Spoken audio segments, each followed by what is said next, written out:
What's up, Supreme Team? Welcome to the channel. Y'all, I have some juicy tea for y'all today, so make sure you stick around for all of this story, okay? We are talking about Melody Shereé, y'all. She definitely got buck with an ex-castmate. I'm going to tell you who. I'm also going to tell you where to watch the video so you can see it for yourself. What else are we going to talk about? We're going to talk about Andy Cohen, y'all.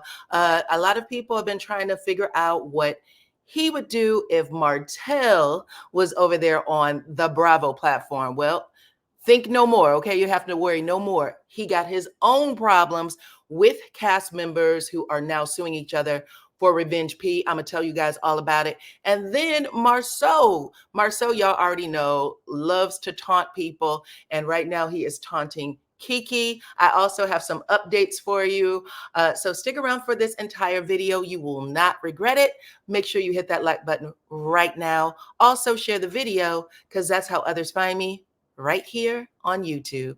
I am DYANAROZAY, and I bring a unique commentary to your favorite reality TV shows and whatever is popping on social media.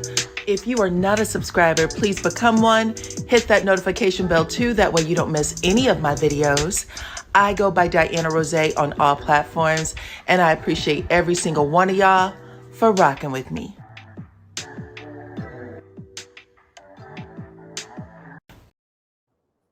So you saw the fair use and the content disclaimer. I also want to remind everyone that this is a discussion about reality TV and pop culture.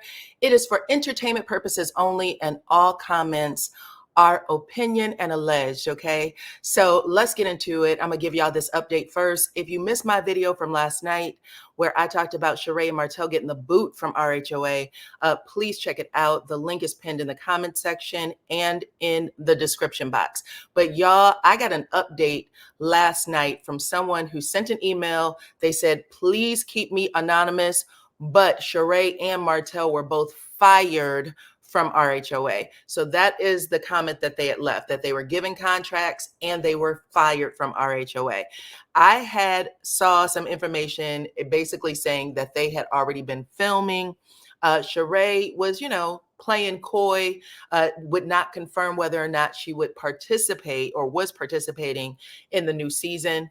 And then late yesterday, after all of the cast had been confirmed and, released to the public, there was an article printed in People magazine where Shereé said she was done with RHOA for good. Okay. The original OG, one of the original OGs, Season 1, first episode, we've always had Shereé. We already know she's been, let go a few times, but she said in the People magazine article, I'm done. I quit.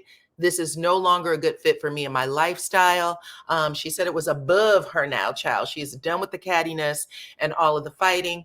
And yeah, yesterday someone shared with me, just sent me an email saying they can be above it if they want, but they were literally fired. And it had a lot of people questioning, did Bravo, think better of it because Martell had this conviction for domestic violence and harassing communications. So there you have it. Y'all do with that information what you will, but I wanted to make sure you had the update.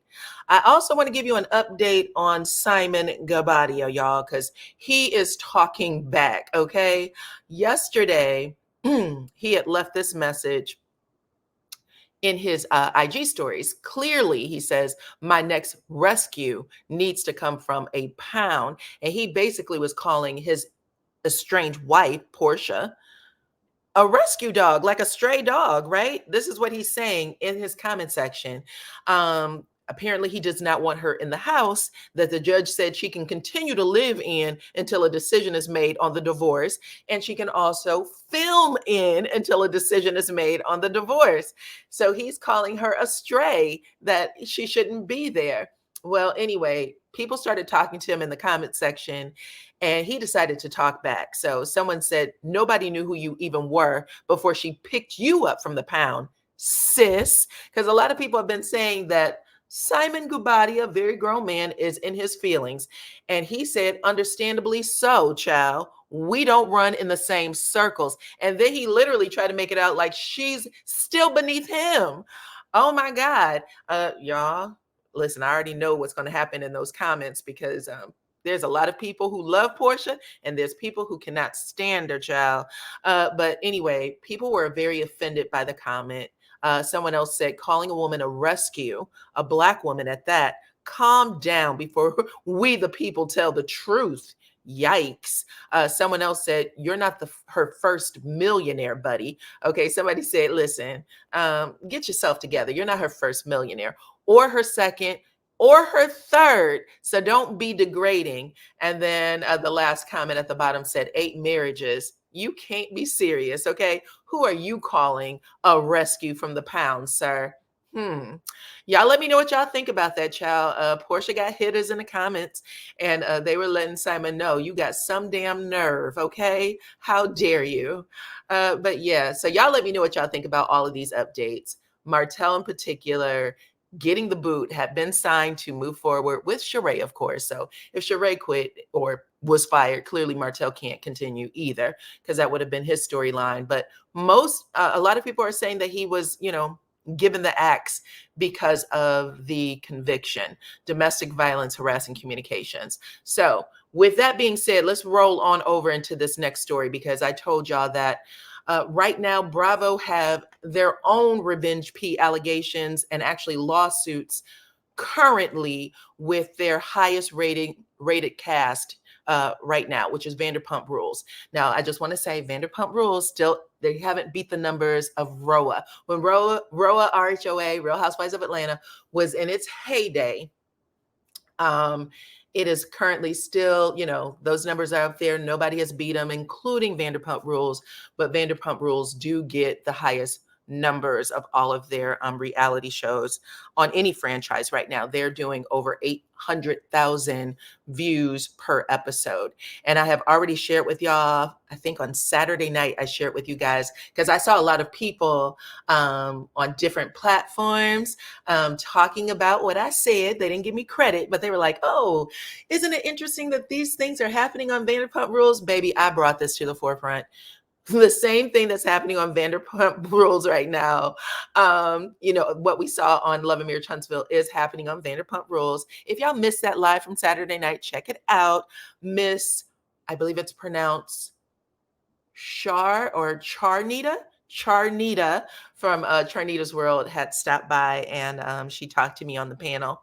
But anyway, I told you guys that Vanderpump Rules was going through some problems, and there were some abuse allegations thrown around, and Andy Cohen said that they were putting the show on hiatus for a minute until some of the energies can calm down. Well, earlier today, I read an article that included lawsuits and Revenge P, and it has nothing to do with the class action lawsuit. Okay, so let's get into it. This is their top rated show. Their leading man, Tom Sandoval, is being accused of taking some video without permission, and then another cast member, Ariana, is being accused of distributing it. Okay, so yeah, y'all, let's get into it. Let me make sure I got my article up. I'm gonna put it on the screen for y'all. Here we go. So it says here that Tom Sandoval slams Lala for fueling grooming rumors. Okay, Rachel is a little younger than him, and Lala said that he was grooming that girl to have an affair with him. Okay, so his response, of course, it says there, it didn't take long for the grooming allegations to surface, which Sandoval slammed as being beyond effing slander. How dare you, Lala? Since Rachel was an underage when they had their affair. You can see he's pissed here as he says the word implies, and y'all can see it right there, okay? Saying that she was basically like an underage child. And he said this is not the temperature, okay? Times are too hot with that word to be using. But Lala doubled down on her use of the term, saying that it is taking someone who is younger than you and more impressionable, okay, she's letting them know what it means, than you, Tom, and someone who is at a higher level of power, which would be Tom, than the other person, which would be Rachel, child. But even though he's trying to defend himself, Rachel had some interesting allegations here. So Tom says he didn't see his affair in the same way, claiming that it was Rachel who pursued him as much as he pursued her. Now, I don't want to tell y'all the whole storyline. Y'all just have to go and watch it if you're interested. But Rachel is currently suing Tom Sandoval for allegedly recording explicit video without her consent, slamming his behavior as predatory. In the suit, this is what is happening right now. She's also suing Ariana Madix for allegedly distributing the footage and blasting it as revenge P. Okay, so that is pretty heavy. What do you guys think about that? Let me know in the comments. Wow, y'all, it is pretty much a mirror reflection of what's going on OWN right now. People demanding that Martell be fired, get off of the, the platform.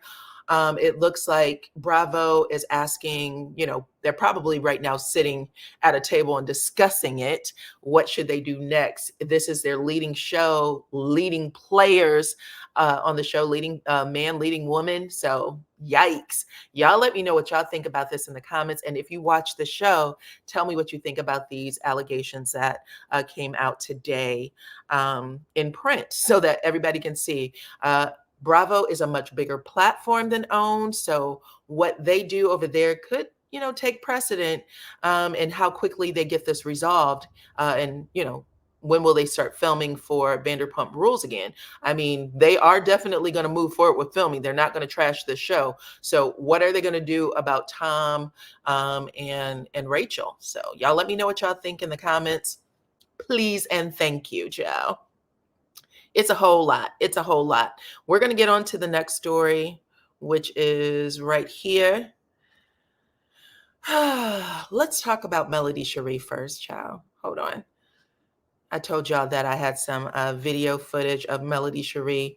There's a scene in the second episode. It aired on Sunday night where I watched it again because, I like to just kind of pay attention to stuff, really know what I'm talking about when I'm looking at things. But there's a scene between Melody and KeKe Jabbar. By the way, KeKe is going to talk about all of the conversations that has been had around her since Saturday night's episode aired of Love and Marriage Huntsville. I guess she want to speak her piece. I guess the interview will be coming out in the next couple of days. You guys can visit KeKe's IG page to learn the details of it.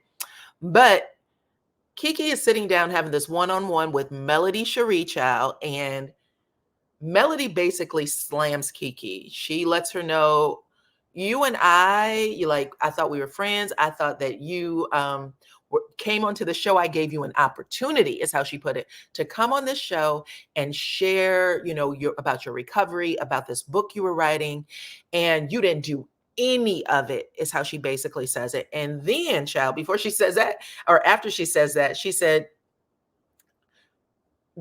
as you go up to the top, your circle gets smaller anyway. And so I might as well just let you off here. Like, you can go on right back where you came from, because I can't fool with people I can't trust. And KeKe makes this face when Melody says this. Now, the entire time, KeKe is kind of looking down. She's super sheepish, like a child. She's rocking back and forth. She's like, I'm horribly ashamed. I'm horribly ashamed. I sincerely apologize. It was my mother's fault. Like, she says this, at least that's how they cut it and made it appear. It made it seem like she said it all in the same sentence. I am terribly ashamed. I'm really sorry. It's my mother's fault. It was really weird. But anyway, when Melody said you didn't do anything that I brought you to the platform to do, this is the first time KeKe makes an expression. Like, she literally looks at her like, bitch, what? You know what I'm saying? Like, she frowns up. And in this same interaction, this moment, Melody gives KeKe a quick up and down, like she was sizing her up. Like, girl, if you thinking about it, we can go. I kid you not. When someone looks you up and down like that, it's like, what? Okay. But she definitely did it. Go over to my IG stories, check it out. Also become a subscriber, child, because y'all, Y'all be playing me over there just like y'all be playing me over here. Hit the like button, hit the subscribe button if you're not already, and hit your damn notification bell because I be bringing y'all true tea, okay? But anyways, check that scene out. I loved it. I don't know how I missed it the first time around, but yeah, this was horrible. But y'all, it didn't stop there. Look, Marsau also got into the mix, child. Um, Again, right underneath this scene, Marsau is in the comment section and he had something to say, basically taunting KeKe. If y'all did not know, the Scotts fell out with Melody. The Scotts and Wanda fell out with Melody ahead of season 4, basically saying, don't bring KeKe on the show. They were very fearful that KeKe was going to go against them, against her family. And Melody even said, I took a whole lot of heat for you. Like, I didn't ask you to do that shit, is how she was putting it. I took a lot of heat. Like, people were calling, saying that my kids didn't have their, Martell wasn't their kid's father, all this stuff that people were doing to me ahead of the season because I brought you on the show, right? The Scotts and Wanda. And anyway, Marsau gets into the comment section. He said, I have matured so much, I don't even have the desire to say, I told you so. So basically saying to KeKe, we warned you about Melody. So, ooh, child, this is a lot because clearly every time you think they squashed the beef, they really didn't squash the beef. But he said, I told you so. Why? Because I'm mature and I don't say things like that. However, the fact of the matter is, never mind. Y'all get it, right? And then people started windmilling for KeKe in the comments. They basically were saying, listen, you didn't want her on the show any damn way. So instead of you over here trying to make jokes at KeKe's expense, why don't you save it for court? Okay. And then Marsau came back and said, save what for court, love? Okay. It was getting pretty ignorant over there. Y'all can go over there and watch it. Anyway, Marsau, y'all know, is a complete and total mess. Martell, we talked a little bit about his conviction. His conviction was actually on May 2nd, and news broke about it, I believe, either late Monday night, early Tuesday morning is when news broke. But I told y'all that Marsau had made a post that made me think maybe he was talking about Martell. Because if y'all don't remember, right ahead of season 1, I think, maybe season 1, right ahead of episode 1 of Love and Marriage Huntsville, either 1 or 2, Martell had this little, I don't know, tennis match with Marsau and Maurice, y'all, about them not being a good friend, basically saying that I'm not taking advice from y'all. Y'all are in horrible relationships with women that do whatever you want them to do. So you can't give me any advice. And Tisha still thinks that you're faithful, Marsau. So it was a whole thing, child. It really was. It was a whole thing. Now, Tisha did come out and respond to it, but Marsau didn't. And so I was like, this must be a response to Martell, because Marsau did end up, coming out and saying things a couple of days later. And he said, helping people when no one else will helps you soon realize why no one else did. It's always the ones you help the most. Always, every time. Lesson learned. Great people have friends. Okay. So I was like, ooh, this might be a jab at Martell, saying, basically, we came on the show for y'all, and this is how we are getting paid back. It always feels like there's just something that keeps us dragged, right? That's at least how I was taking it. This is my opinion, but y'all can let me know what y'all think in the comments. But yeah, it's just, listen, basically, ain't nothing changed. Long story short, ain't nothing changed between these people on Love and Marriage Huntsville. But y'all let me know what y'all think in the comments, okay? All I can say is it's a hoot and a holla. But y'all let me know what y'all think in the comment section, please. And thank you. Again, if you are not a subscriber, become one. Also, make sure your notification bell is on. Don't forget to watch the video over there on my IG page, okay? It's in my stories. Become a subscriber over there if you haven't already. And my Facebook group is jumping to DRRT is the Facebook group name, okay? I appreciate every single one of y'all for rocking with me, and I will catch you on the next one.